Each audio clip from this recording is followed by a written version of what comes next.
Okay, this video is going to talk about the role of the lead generator and what is required to send out an email to a customer and how to send out that email. So basically, as a lead generator, your task, your role is to identify who that decision maker is. That could be the owner of the business or the marketing manager or the digital marketing manager or the manager of the Google listing. But if it's not one of those four people, then we do not want that lead. So please make sure that you identify correctly who the decision maker is. Once you've identified who that decision maker is, the objective is to get their email address and their first and last name. At the very least, you need to get their email address and their first and last name. If you do not get their email address and their first name at the very least, then we do not want that lead. It won't be considered a lead. Okay, once the dialer has started dialing, it will connect to a customer, and once it has connected to a customer, it will then transfer the call through to you. You need to be ready and waiting to receive that call. The dialer will hang up calls if they are not responded to within 5 seconds. It will be considered a dead call or a dropped call. And if that happens, then those statistics, it will show up in your statistics, and we watch those statistics very closely. So please make sure you are ready to answer the call within 5 seconds. If not, it will be a dropped call. So once the call has been transferred to you and you are speaking to the customer, you go through the script. The script is on the right-hand side of the screen, and please follow the script properly. If you don't follow the script properly, you won't make as many sales. It is a script that works, and please make sure that you follow this script correctly.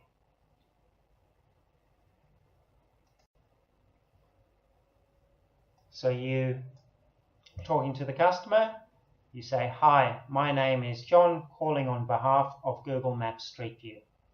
First point here to note is that never say you are calling directly from Google. You always need to say you are calling on behalf of Google Maps Street View. If you say you are calling directly from Google, then we will remove you as an agent. This is not allowed because we are not Google. We will get penalized if that happens. And as such, we will remove you as an agent.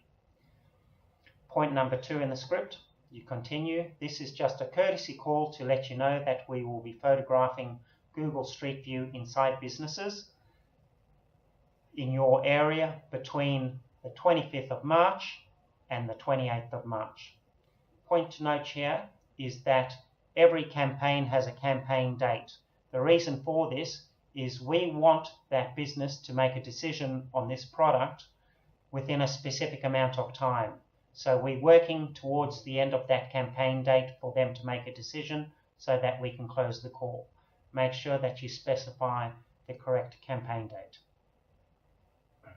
And also, if you indicate the correct area, which should appear in the script, then it's going to be easier to close and more convincing.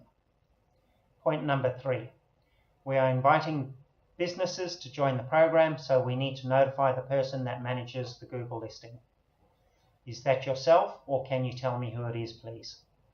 The point to note here is that we need to identify who the decision maker is. If we don't know who the decision maker is, you are wasting your time.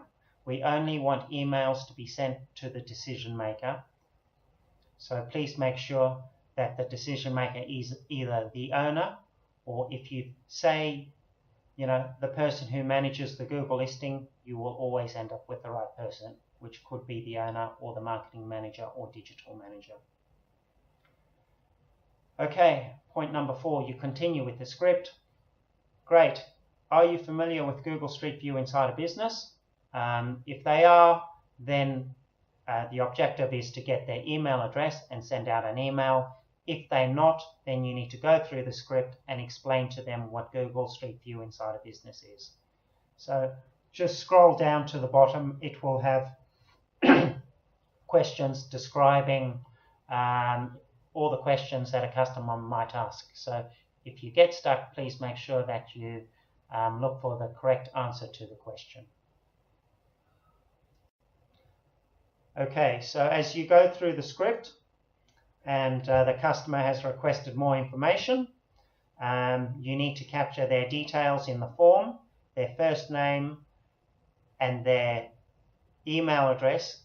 At the very least, those are the things that you need to capture, but preferably also their surname. It will make it easier for the closer the more details that you capture. And you enter in those details while you have the customer still on the phone so that you can send an email to them straight away. So you put in the first name, surname, and the email address.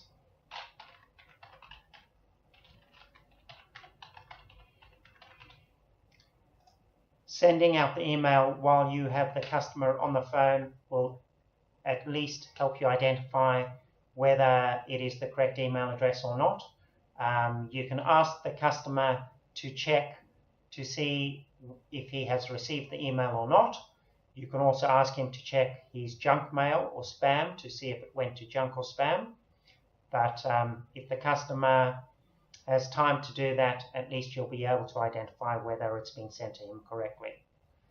So once you've entered in the first name, surname, and email address, you need to then specify what sort of email you are sending out.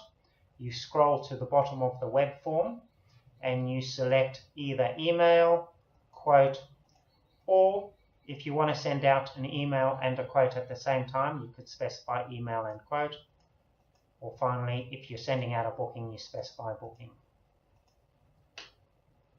Once you have selected what type of email you're sending out and you have entered in the email address and the first name and surname, you are then in a position ready to send out the email.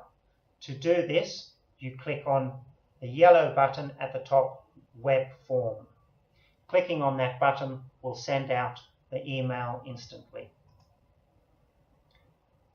Okay, as you can see here, we sent out the email and it's opened up a window that said no email address specified.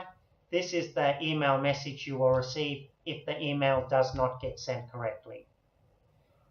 If the email gets sent correctly, it will say email sent.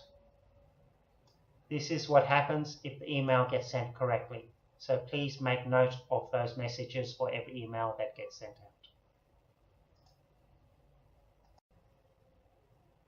out. Okay, once you have sent out the email and you have finished talking to the customer and the customer has confirmed that the email he's received the email, you then dispose of the call. One thing to note, and this is very important, before you dispose of the call, if you are sending out an email and you dispose of the call, you hang up the call without an email address or a first name, then the email will not get sent. You need to make sure that you have an email address and the first name before you hang up the call. So you've hung up the call to the customer, you need to dispose of this lead. You click on hang up call and that will bring up the dispo call screen.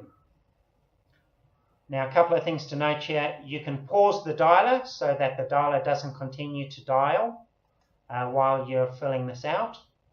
That's not necessary, you can just do it if you want to. And then you need to specify the disposition of this call. So if an email was sent or a quote or a booking, you select the correct option and you click on Web Form Submit. Make sure that you click on Web Form Submit. The reason for this is when you click on Web Form Submit, it will then transfer this lead from the Leadgen queue to the closer queue. If you do not click on Web Form Submit, then the lead will not get transferred.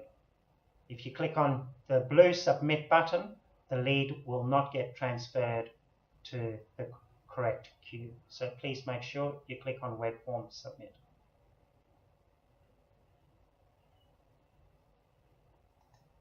And that's it. The lead will then be transferred to, it'll be transferred the next day, and the lead will appear in the closer queue the next day. And then you can click on Start Calls again to start the dialer to start receiving calls again.